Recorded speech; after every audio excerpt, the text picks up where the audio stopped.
My trade has a weakness for going over the top. When I was a young journalist, I was told the secret was simplify, then exaggerate. So I don't want to exaggerate now, but this does seem to me to be a turning point in British politics. I'm pleased to report that we have now made a decisive breakthrough. Together, we have changed the original protocol and are today announcing the new Windsor framework. The fact that Rishi Sunak could get such a good deal with the EU when so many people on his own side and in the DUP insisted he could not really makes him his own man in a way that he hasn't been as Prime Minister up to now. Rishi Sunak, don't forget, arrived as Prime Minister by a very circuitous route. He was never voted there by Tory members, and he certainly wasn't voted in by the general public. And so there has been an authority problem that Rishi Sunak has been dealing with all the time. Cheer up, Rishi! Magnified by the fact that he's looking over his shoulder at Boris Johnson and he's looking over his other shoulder at Liz Truss. And it's been really hard. Voices off have been so loud, it's been difficult for him to get a hearing in his own voice or to convince us what kind of Prime Minister he wanted to be. And I have said in the past that he has failed in leadership, in not knowing where he's taking the country. And really, this deal closes the book on a lot of that criticism. He becomes his own Prime Minister in a way that he never has before. Today's agreement delivers smooth-flowing trade within the whole United Kingdom, protects Northern Ireland's place in our union, and safeguards sovereignty for the people of Northern Ireland.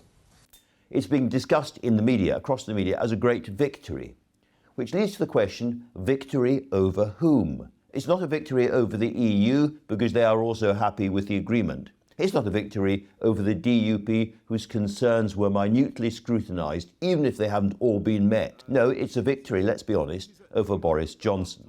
This was Boris Johnson's original protocol deal, which he told Northern Irish business would not involve a sea border between Northern Ireland and Great Britain, but which did, and which was causing more and more problems for Northern Ireland and the peace process and all of that. Boris Johnson insisted it could only be resolved with the ultimate sort of blunderbuss weapon of the protocol bill, which was going through the House of Lords and was designed to allow British ministers to override or effectively obliterate the protocol that Boris Johnson himself had signed. But Rishi Sunak has demonstrated that patient, decent, reasonable negotiation in a situation where you are being taken seriously and you are being believed can get you a very long way. And in an almost throwaway, casual phrase, he's ditched the protocol bill.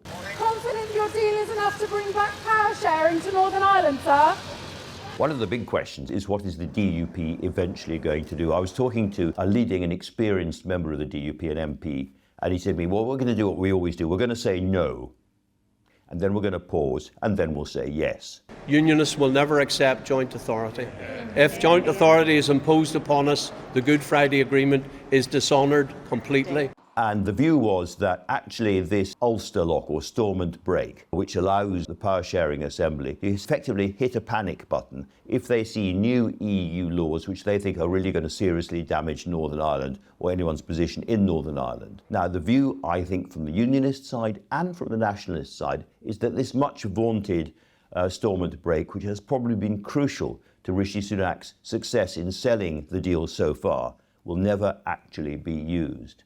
And the reason for that is that it requires two parties. It requires 30 MLAs, as they're called, members of the Assembly, to vote for it. And then it goes to the UK to actually exercise the veto. But there are also proposals there for the EU to be able to take retaliatory action. So this is not something you do in a kind of heedless or trivial way, frivolous way. This is quite a serious thing to do. And the unionists believe that if they pull the brake over a piece of legislation because they themselves don't like it very much, then the nationalists will protest and the power sharing assembly will come down from the nationalist side. The nationalists say that they will never pull it. So actually, this may be a much vaunted, very important and celebrated piece of political architecture which will never actually be used. So to put this gently, it's an ambiguous moment for Keir Starmer. Any step in those directions is going to be an improvement on what we've got, which is why I say with confidence we expect to be able to back the deal if there is one. On the one hand, a great bleeding wound in the body politic is being healed, and that is fantastically good news if and when Labour take over. It means that they start with the relations with the EU better and they can build on that more easily and smoothly. But of course, by making Rishi Sunak a bigger figure as Prime Minister, and by ending that period when Keir Starmer was able to accuse him of being weak and kowtowing to his party, then it makes Keir Starmer's route to number 10 that much steeper and harder. Now, I think this is quite good for British politics, actually, because if the Labour Party can't win a general election on the traditional grounds of public services and living standards and inflation and security, then it doesn't deserve to. I think this puts more pressure on Labour to be explicit about exactly how Keir Starmer's 5 missions are going to be met.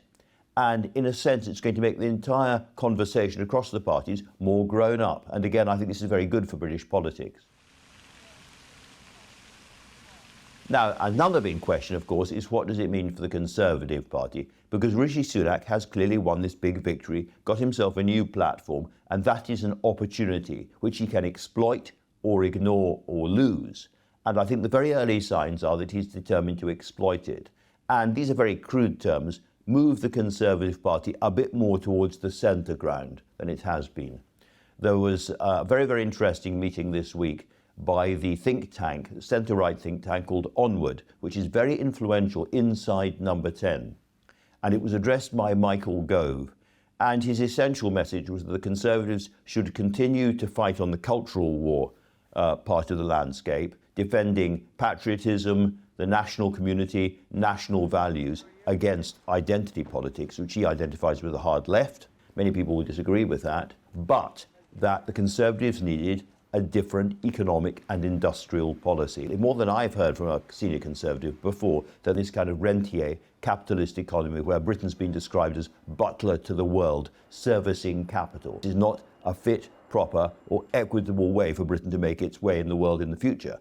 And that we have to get away from that kind of rentier capitalism and back to an industrial policy which emphasises making more at home and spreading the wealth. This is certainly not the Conservative Party of Liz Truss that we're talking about here. So there is a really interesting shift going on inside the Conservative Party. The Labour Party is going to have to adapt and adjust to the new circumstances, and we have a Prime Minister with renewed authority in a situation where our relations with the EU are better than they have been since Brexit. So all in all, big week? I think so.